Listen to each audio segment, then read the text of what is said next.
One day, in the quiet countryside of Scotland, a young boy was playing near a swamp when he suddenly lost his footing and fell into the thick, muddy water. The more he struggled, the deeper he sank. Terrified, he screamed for help, his cries echoing across the open fields. A poor farmer named Fleming was working nearby when he heard the desperate cries. Without a second thought, he dropped his tools and ran toward the sound. As he reached the edge of the swamp, he saw the child flailing, barely able to keep his head above the water.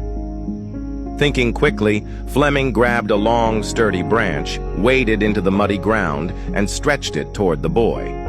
With great effort and at the risk of his own life, he managed to pull the child to safety.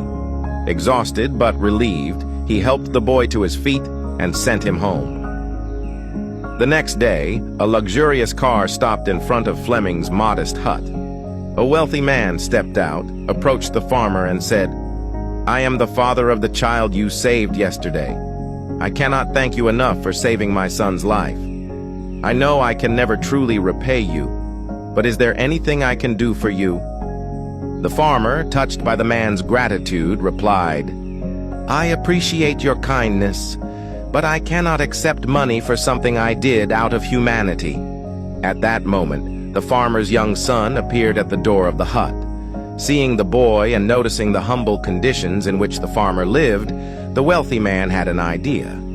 He said, "If you won't accept money, then let me offer something else. Let me take responsibility for your son's education." The farmer hesitated for a moment. Sending his son to a prestigious institution was beyond his wildest dreams, but realizing the incredible opportunity before him, he nodded in agreement. Thanks to the sponsorship, young Alexander Fleming was admitted to the finest schools, where he excelled in his studies. He later attended St. Mary's Hospital Medical School in London, where his relentless curiosity and scientific brilliance led him to a groundbreaking discovery: the world's first antibiotic, penicillin, in 1928. This miraculous drug would go on to save millions of lives. But the story doesn't end there.